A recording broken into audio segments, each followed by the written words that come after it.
or have another print disability which makes reading, holding a book, or turning a page difficult or impossible. The content is copyrighted by the respective publishers.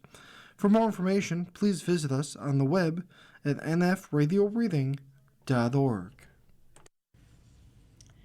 Hello, this is Corrine, and for the next hour, I'll be reading from the March 30th, 2026 issue of the Wall Street Journal on the Niagara Frontier Radio Reading Service. Thank you for joining us today. The highlights under business and finance are: the worst rout in treasuries since April's tariff chaos is exacerbating strain in financial markets, demonstrating how the war's disruptions to oil flows are leaving investors with few places to shelter.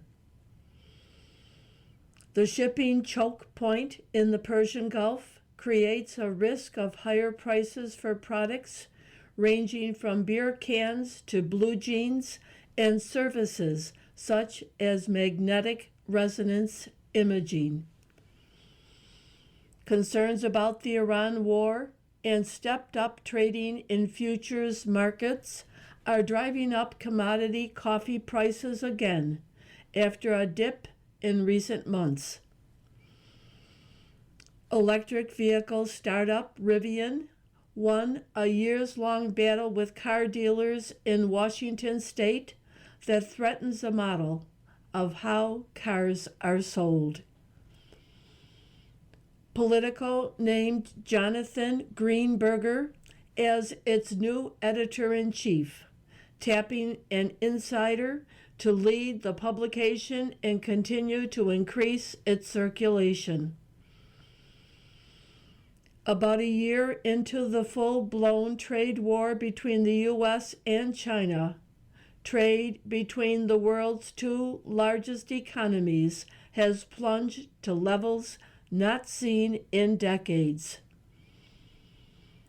Trump's media's confidence in the commercial viability of nuclear fusion to generate electricity will be tested by the outcome of operations at a plant scheduled for construction this year. Advent International is in talks to expand Australian share registry provider Atomic overseas, with the U.S. private equity firm weighing options that include potential acquisitions. Now for the key articles under the worldwide section. Trump is weighing a military operation to extract nearly 1,000 pounds of uranium from Iran, a risky mission that would likely put U.S. forces inside the country for days or longer. Russia has stepped up its support for Iran, providing satellite imagery and drone technology to help it target U.S. forces in the region. Trump's tax cuts are delivering bigger refunds and smaller tax bills to high-income Democratic-leaning regions that didn't vote for him.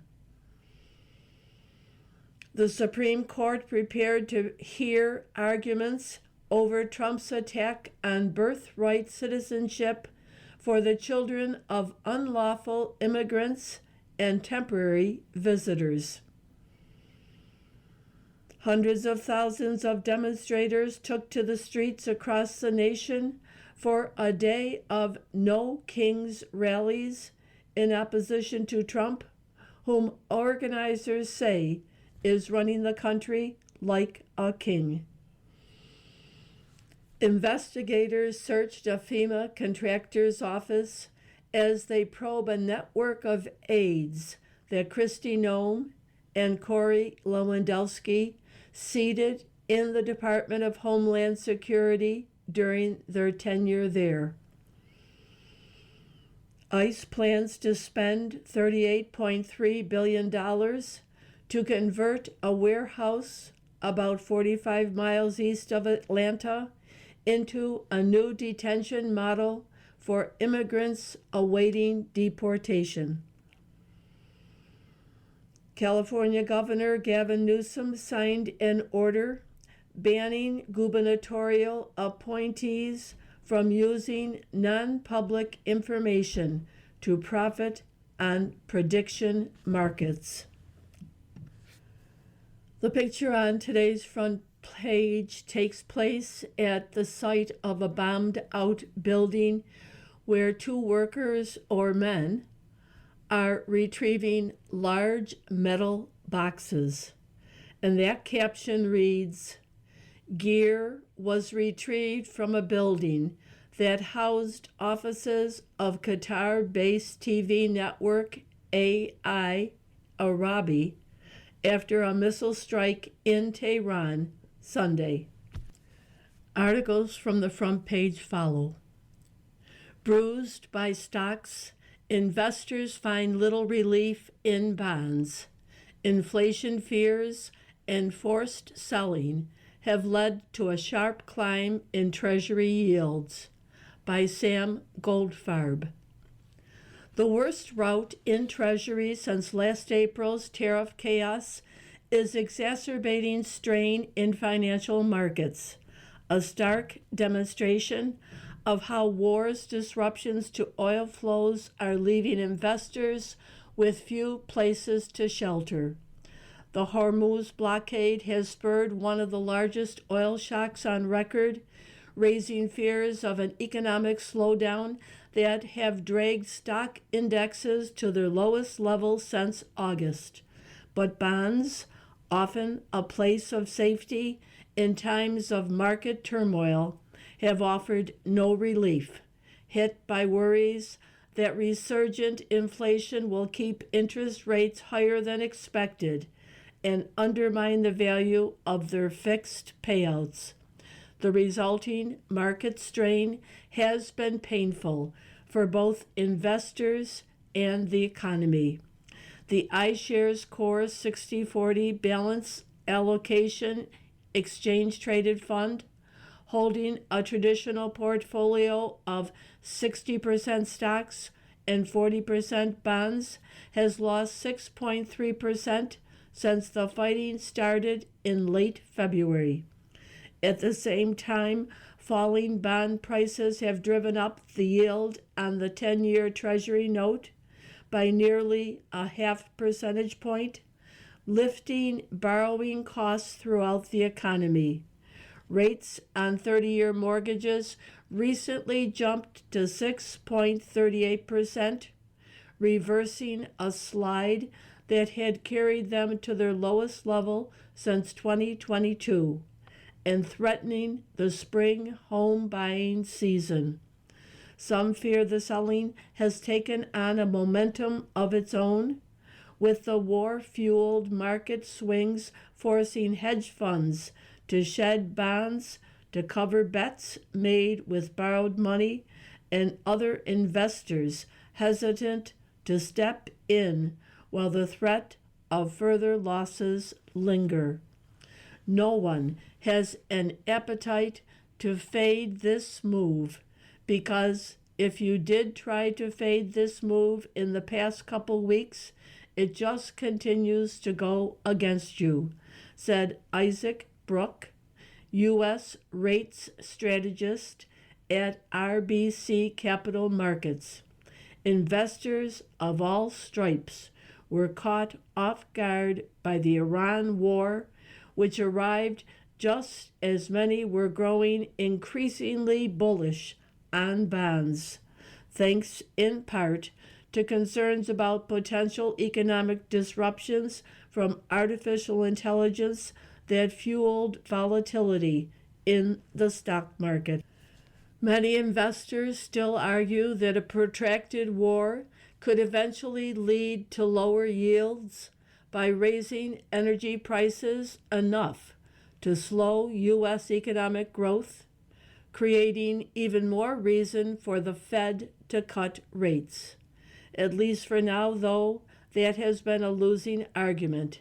Any sign that the war could continue has sparked a knee-jerk rise in yields, especially for shorter-term treasuries that are particularly sensitive to shifts in the near-term outlook for interest rates.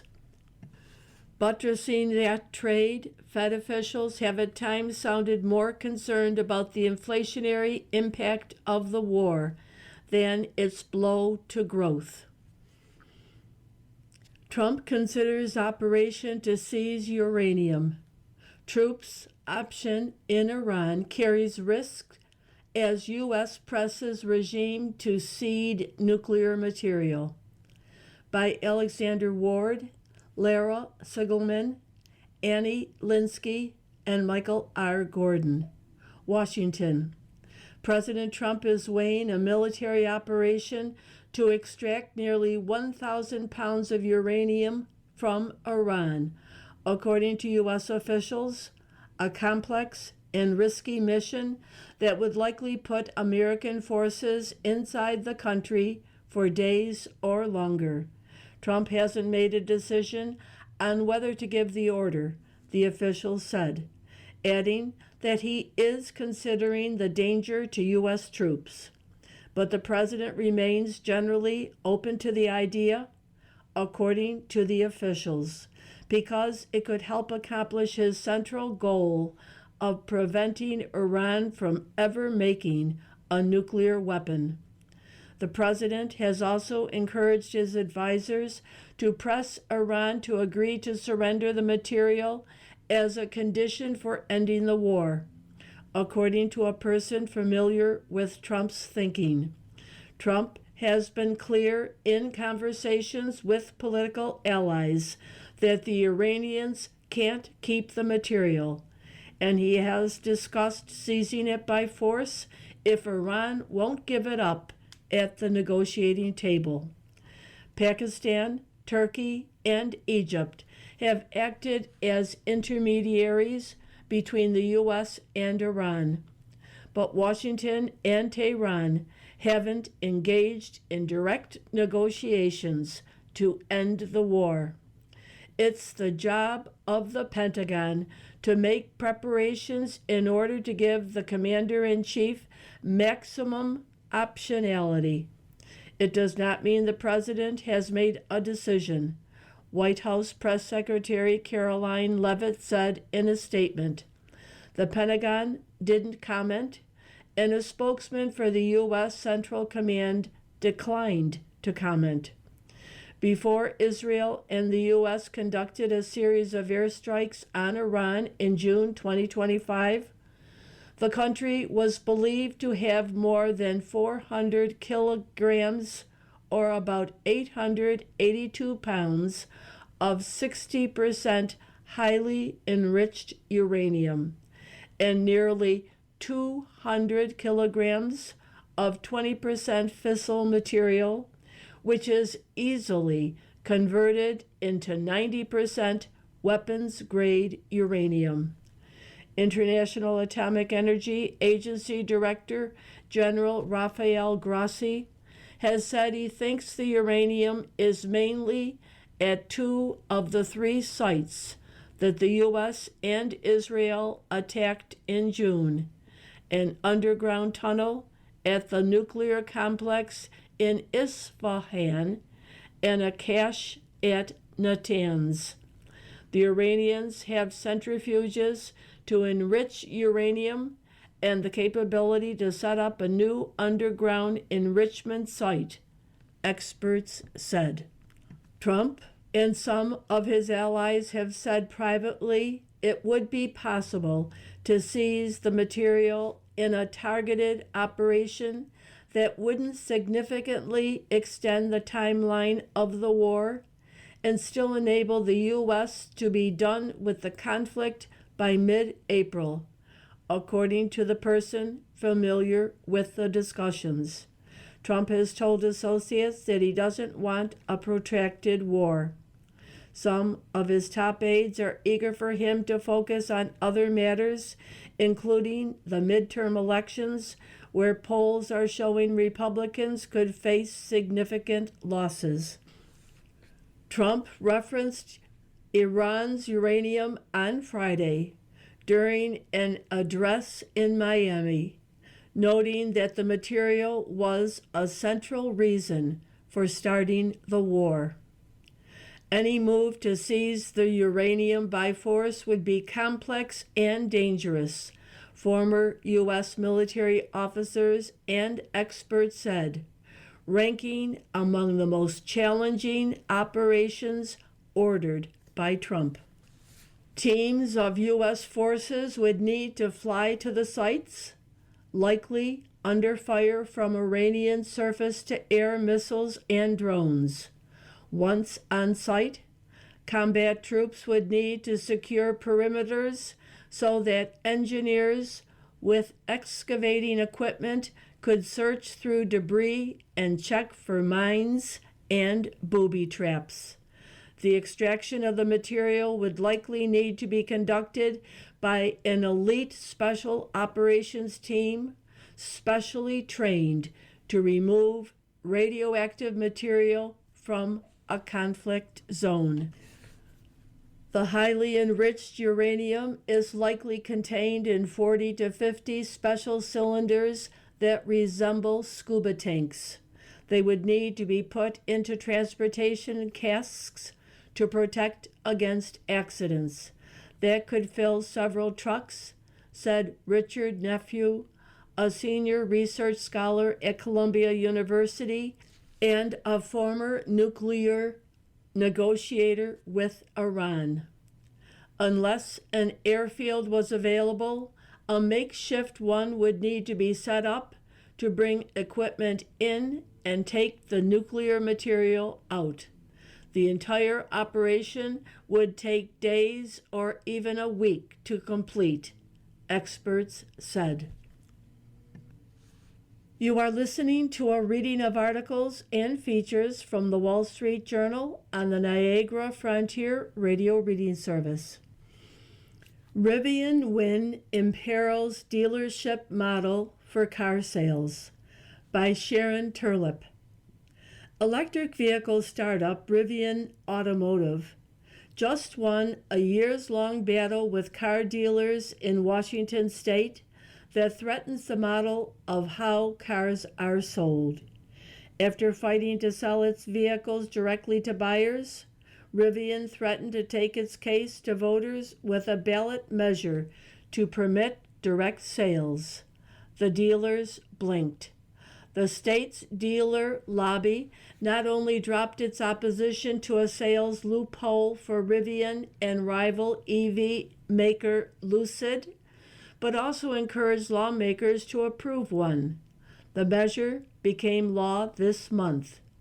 The writing was on the wall for dealers, said Andrew Barkis, a Republican state lawmaker who in the past helped block Rivian's efforts to sell cars in the state. Once dealers got on board, however, he voted for the bill, noting that the new setup applies to only the two EV makers. This is the next generation of car sales, he said. Now the same could happen in other states. New auto entrants like Rivian and Tesla before it have spent years contending with long-established U.S. state laws that require new cars to be sold through independent franchise dealers.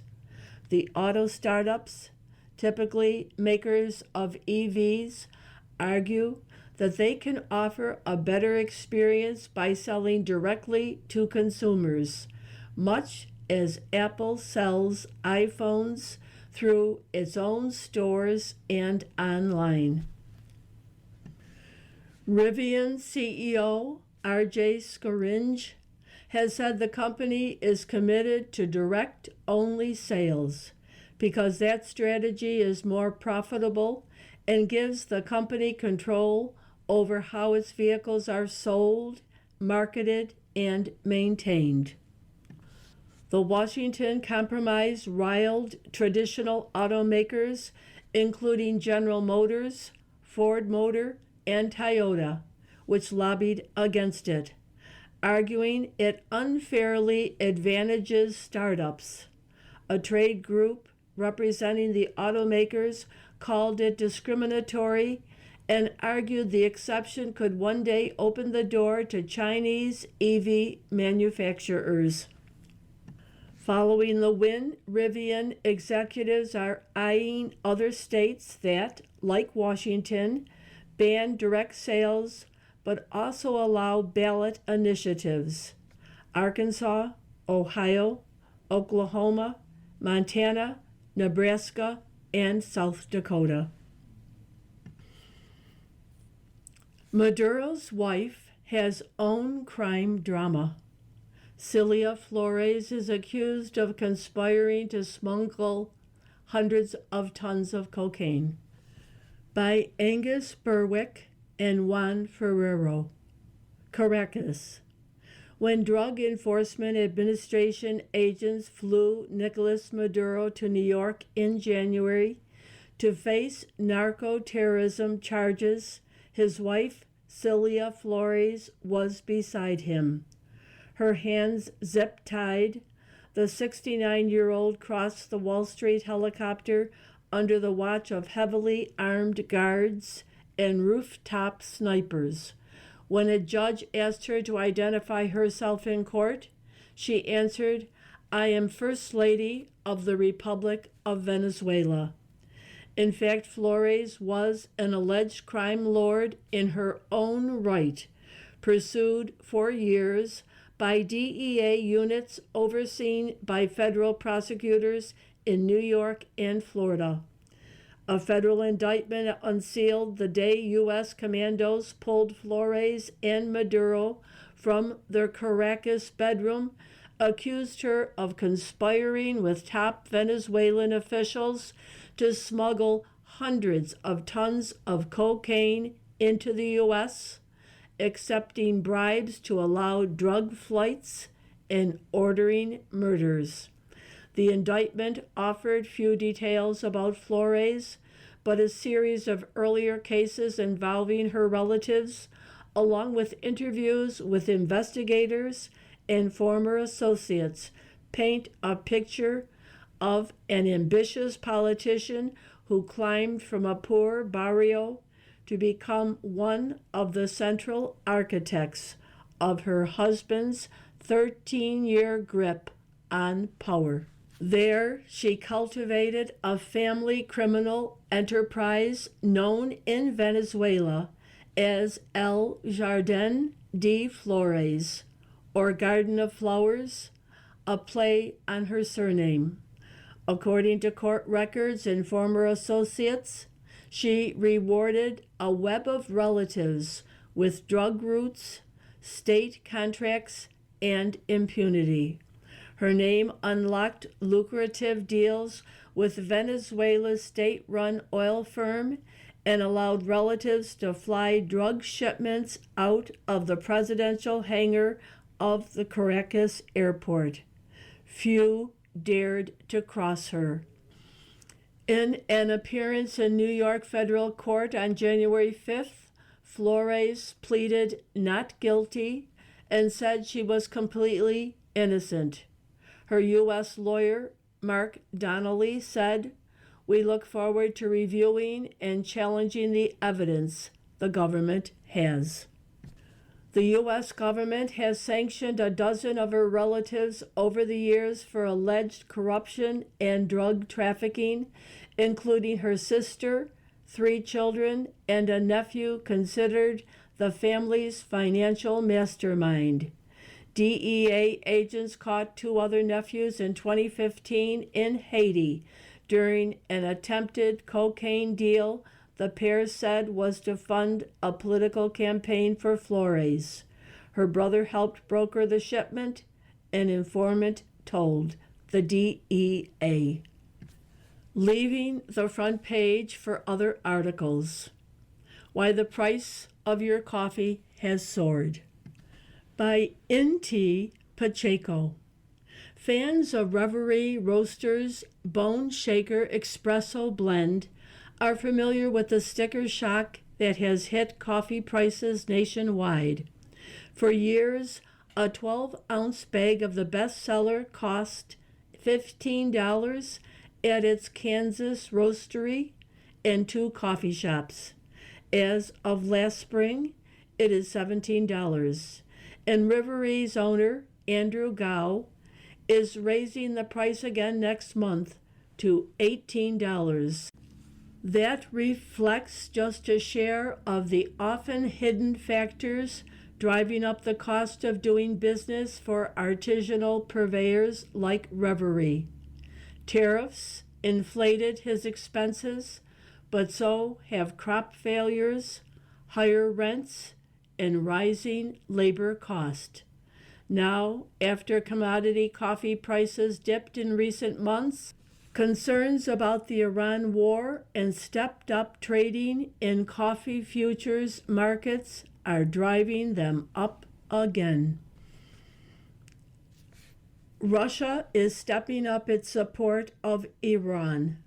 Moscow is trying to salvage what is left of a shrinking web of global partnerships. By Thomas Grove. Russia has emerged as one of the early winners in the Iran war, as surging oil prices have given its slumping economy a boost, and the Trump administration has eased restrictions on Russian oil. But over the longer term, the conflict poses a much bigger threat to its global ambitions.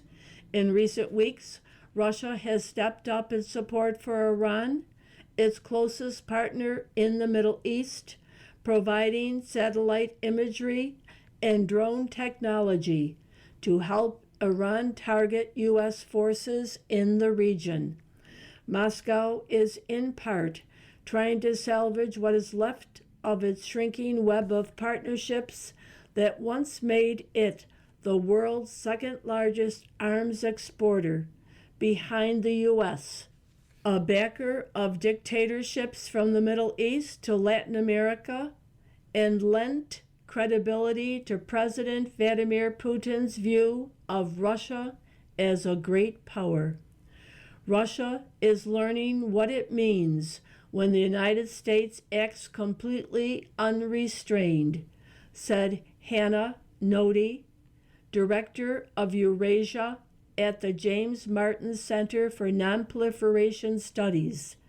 In January, U.S. forces swept into Venezuela and grabbed President Nicolas Maduro, asserting U.S. dominance over a country that had been a reliable buyer of Russian arms and a destination for hundreds of millions of dollars in Russian investments in its oil sector.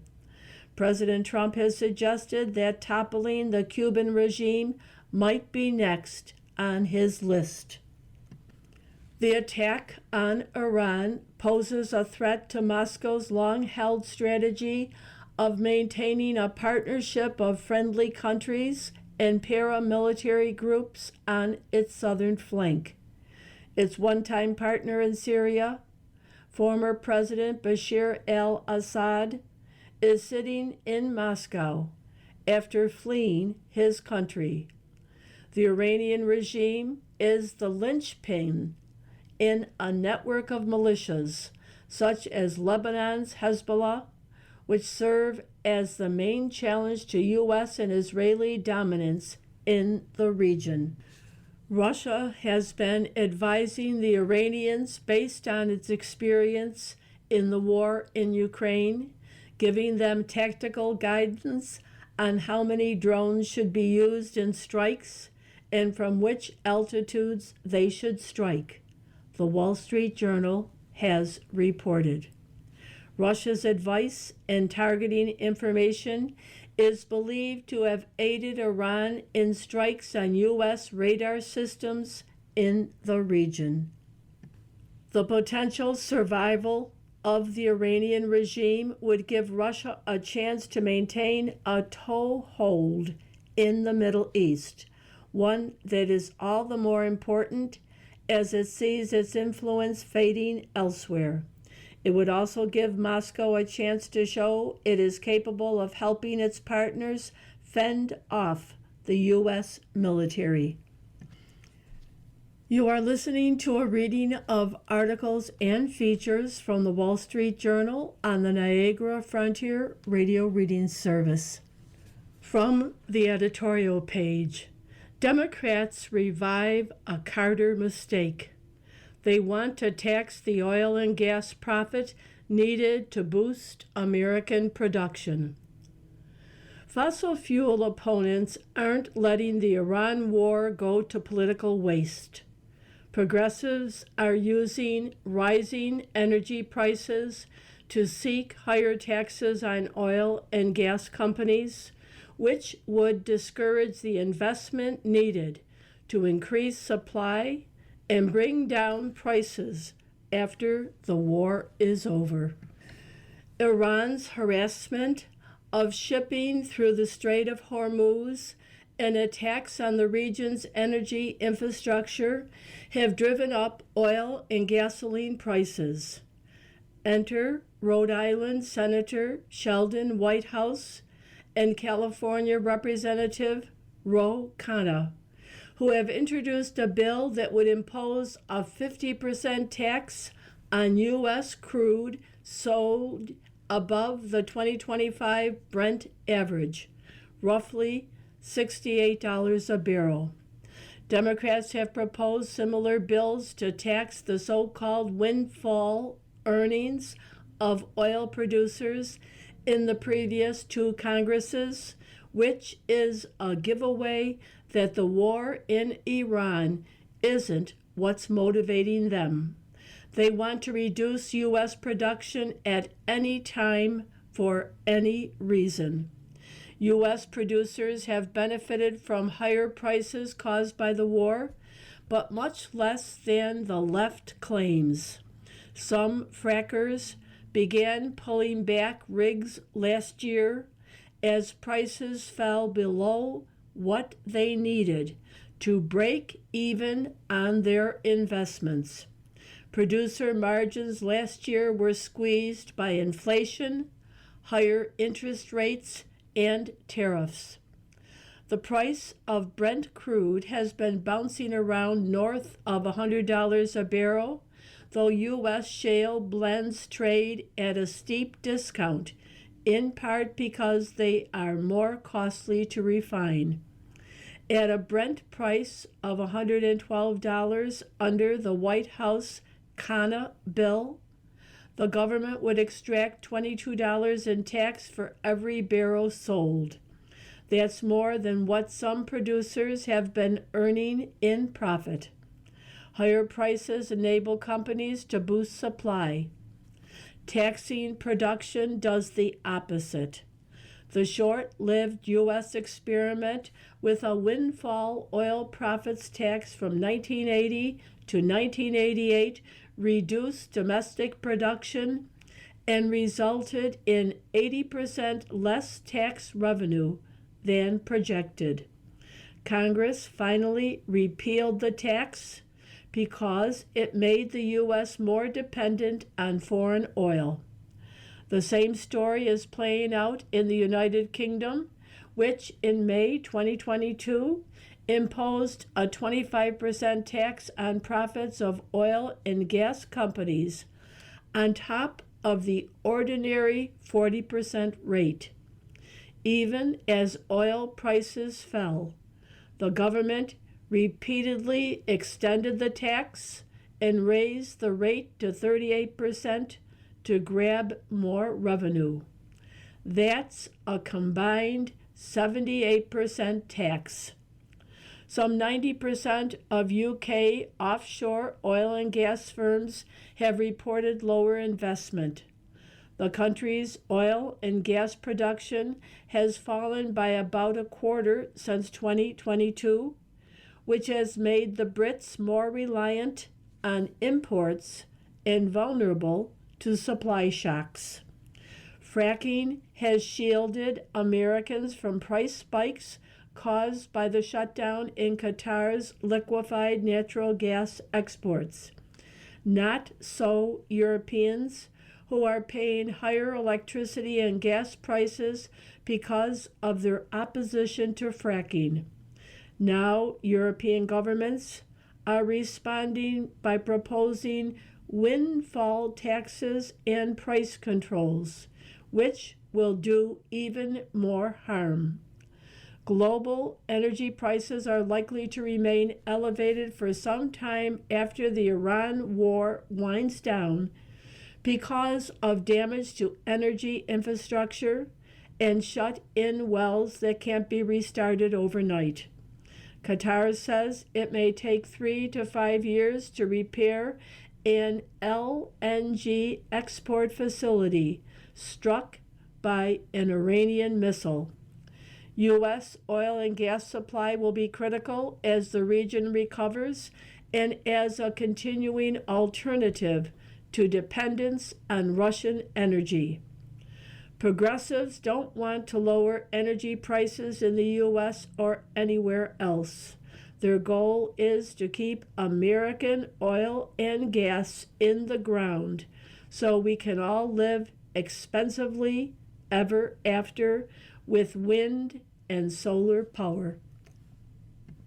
From the opinion pages, what do Democrats mean by democracy? They claim Trump is an authoritarian, but their agenda seems to be ensuring one-party rule. By Bruce Gilley. A journal called Liberal Currents recently invited me to contribute to a scholarly symposium on what the editor, Adam Gurry, described as how we can move to a new, stable, democratic regime after Trump.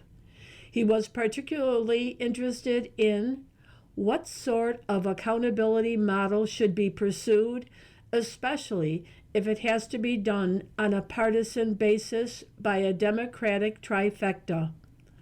I disagreed with the premise of the symposium and declined.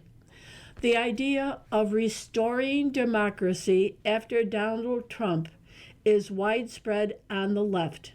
When we realize what this means, it should prompt those loyal to our Constitution to shore up the defenses.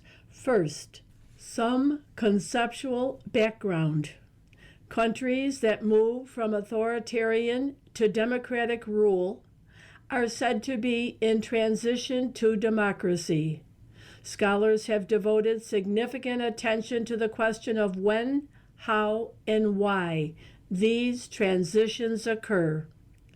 A general finding is that structural weakness in authoritarian institutions can contribute to democratic transitions.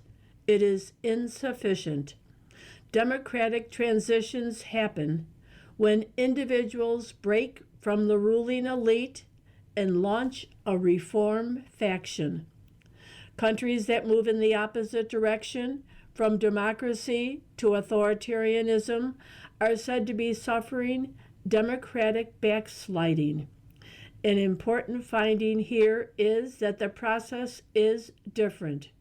Structural weakness in democratic institutions is usually sufficient to destroy democracies. Dictators merely step in and assume command. The Democratic Party's plan to restore democracy after Mr. Trump assumes that the Trump years represent democratic backsliding. The case for this claim is weak. 3 prominent scholars wrote in Foreign Affairs in January that the U.S. has become an authoritarian regime. Much of the evidence they cited, like appointing loyalists, consists of the president's exercising his duly constituted authority. Much of it, like the investigation of Mr. Trump's opponents, is retaliation for similar activities by Democrats before Mr. Trump's elections. More to the point, if Mr. Trump's victory in 2016 represented Democratic backsliding, then, according to the standard model, there must have been structural weaknesses in American institutions beforehand. Yet the Democrats didn't talk about democratic institutions being in decline during the second Obama term or the Biden administration. They spoke only about the threat of Mr. Trump. To declare a crisis of democracy only retrospectively after you lose an election does not pass the smell test. Talk of a transition to democracy further belies the claim of democratic backsliding. Such a transition would require a reform faction within the Trump tyranny to emerge to bring it down. Yet nobody on the Democratic side is engaged in negotiations, even with disaffected Republicans like Liz Cheney or a Bush Zion. That they continue to work within the confines of traditional partisan politics suggests they don't really believe their premise. This leads to a troubling conclusion. What Democrats and leftist activists mean by a transition to democracy is a transition to permanent Democratic Party rule. This is where things get scary. To return to the historical evidence, the weakening of political and economic institutions is usually enough for the evil deed to be done. Which figure seizes the opportunity? A radical like Alexandria Ocasio-Cortez, or a technocrat like Rahm Emanuel won't matter much. The groundwork will have been laid through steady assaults on the foundations of democracy that the Trump administration either exacerbated or was unable to repulse. We have seen at least 5 such assaults since 2016. Most central has been the denial of Mr. Trump's legitimacy. Hillary Clinton in 2019 described Mr. Trump as an illegitimate president who knows that he stole the 2016 election. Mr. Trump responded in kind, denying Joe Biden's legitimate victory in 2020. The second assault has been the weaponization of the legal system to curtail the opposition, so vividly obvious from the spurious legal cases launched against Mr. Trump and his supporters only after he won in 2016 and after he announced plans to run in 2024. His returning the favor in pursuit of political rivals should not come as a surprise. It's true that Mr. Trump turned up the rhetoric in 2016 when he led followers in chants of "lock her up." But he didn't make good on that threat during his first term. The third is an explicit assault on other democratic institutions, most notably in the left's targeting of conservative members of the Supreme Court. In 2020, as the justices considered an abortion case, Senate Minority Leader Chuck Schumer stood outside the court and declaimed, "I want to tell you, Gorsuch, I want to tell you, Kavanaugh, you have released the whirlwind and you will pay the price. You won't know what hit you if you go forward with these awful decisions." 2 years later, a disturbed man attempted to assassinate Justice Brett Kavanaugh. This assault is also evident in the expansion by large Democratic states like Massachusetts, Virginia, and California of easily manipulated mail-in voting.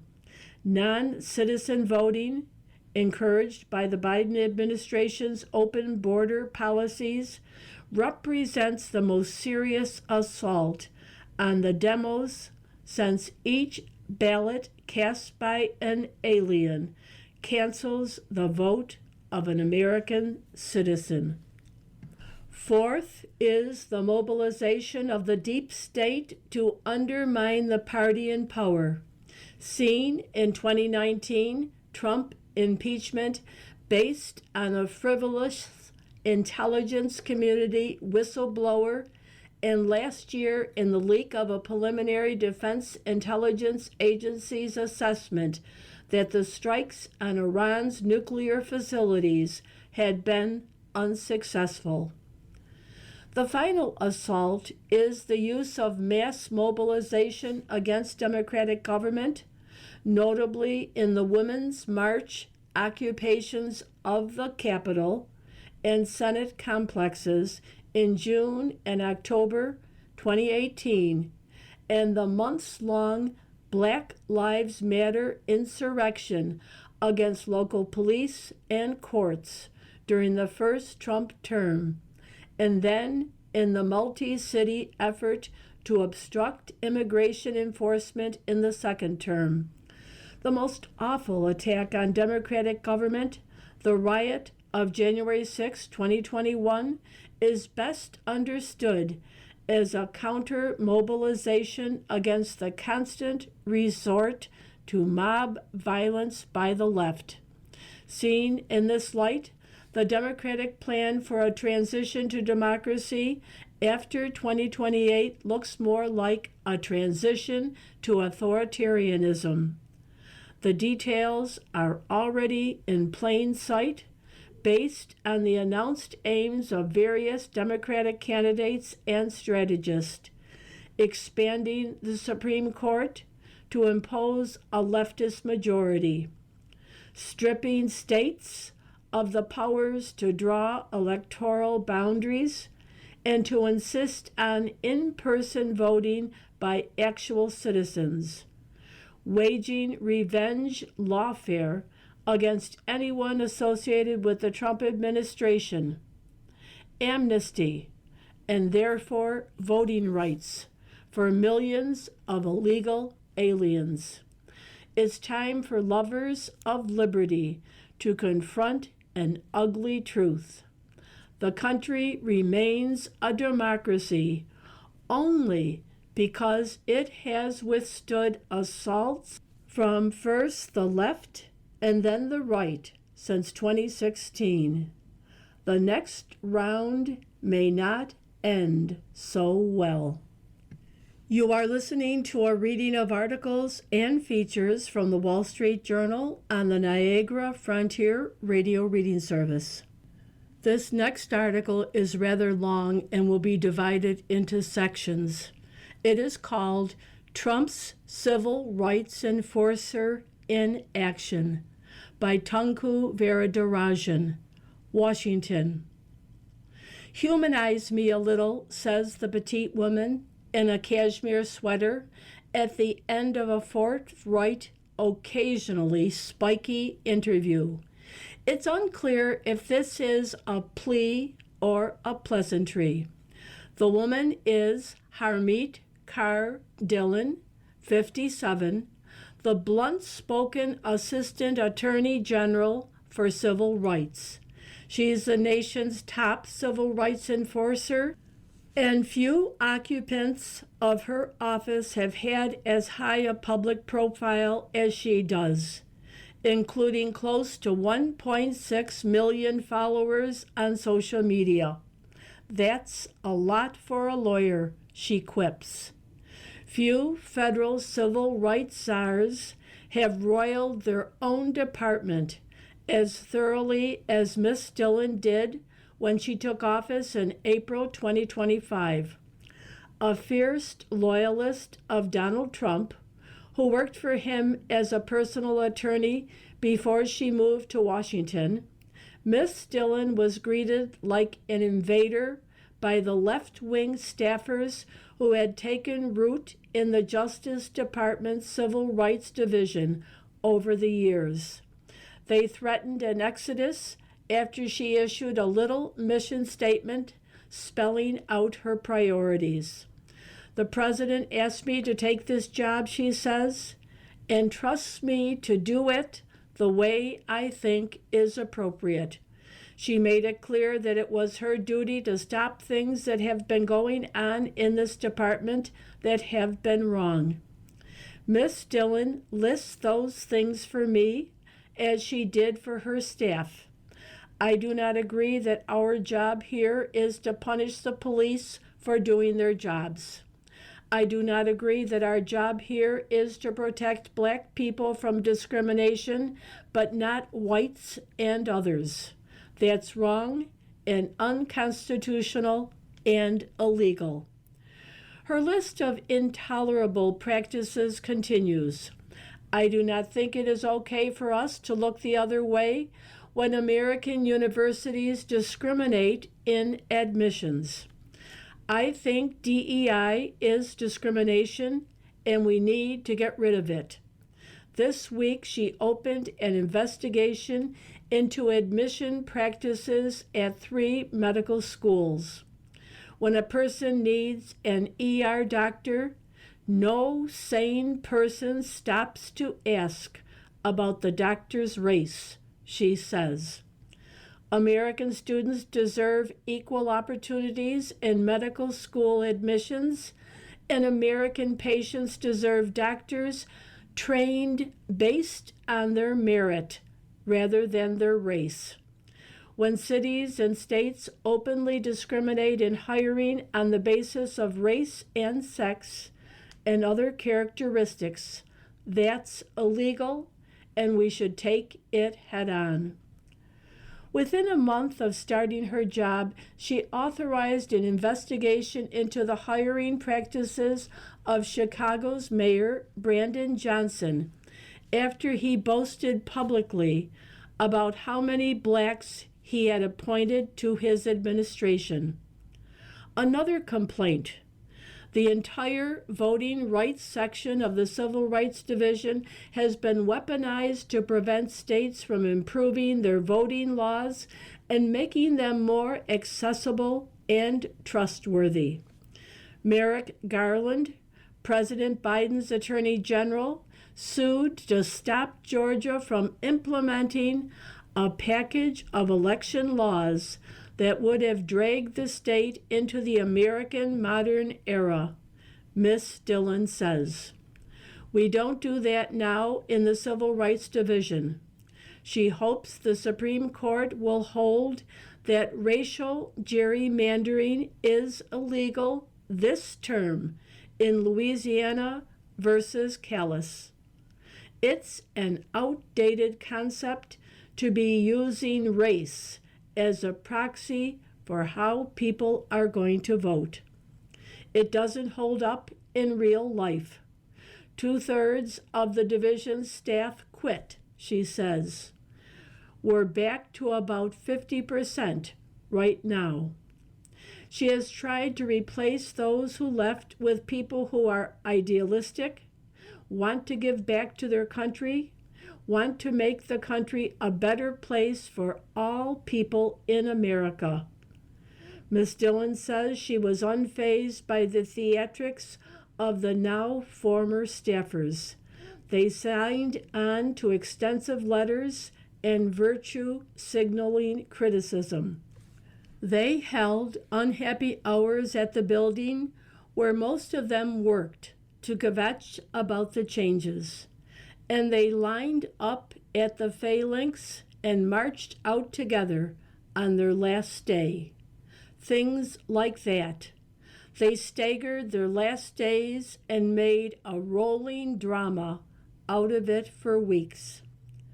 There were gross generalizations out there in the liberal press about events in her division, she says. The American Civil Rights Movement and the civil rights history in our country is a complex one. It doesn't belong to 200 lawyers who've worked here and chosen to weaponize it in a certain way. Under past administrations of both parties, the division was very selective in its application of civil rights laws, she says. We have made it less selective. We're following the law. from only protecting a narrow slice of society from a particular political perspective, we have applied the American civil rights laws to all Americans and definitively broadened its scope. 2 recent Supreme Court decisions have helped her effort along. In Students for Fair Admissions versus Harvard, 2023, the justices ended 45 years of equivocation and held that racial preferences in college admissions are flatly unconstitutional. That opens up a whole host of enforcement activity that wasn't really mainstream before, Ms. Dillon says. She also cites Ames versus Ohio, 2025, in which the court unanimously reversed a standard by which majority plaintiffs, in this case a heterosexual, had to meet a higher bar to proceed with a discrimination case. Our civil rights laws via employment should be applied equally to all people, Ms. Dillon says. That applies equally to whites versus blacks. There is something of the crusader about Miss Dillon, and religion plays a notable role in her life. She was born in India and came to the U.S. as a young child. Her family settled near Durham, North Carolina, and her Sikh parents were among 5 families that bought land and financed the construction of a Sikh temple in town. My mother was the Gurdwara president when it was inaugurated in 1985, the year Miss Dillon went to Dartmouth. She led a Sikh prayer at the Republican National Convention in Milwaukee in 2024. The president sat there respectfully when I did it, Miss Dillon says. She scorns those from the 1% fringe right who torched her non-Christian faith on social media. She has a thick skin, a gift from her father. I remember I had teachers who wanted to give me a nickname in school, Harmeet being an exotic mouthful, and one teacher, a Southern Baptist, wanted to call me Harriet. But my dad said to me, if they can learn to pronounce Brzezinski, they can learn to pronounce your name. Fittingly, religious liberty has been another of her priorities. Talking about the selectivity of her predecessors, she mentions the Freedom of Access to Clinic Entrances Act of 1994. Here's a big example of bias. The FACE Act has 2 provisions in it.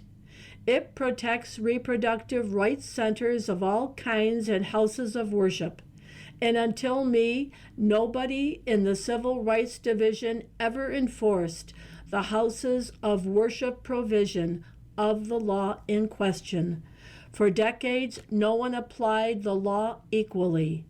Religious rights were neglected. There was a huge focus also on punishing Christians praying outside abortion clinics. Pretty extreme examples. To be continued tomorrow. You've been listening to a reading of articles and features from the March 30th, 2026 issue of the Wall Street Journal.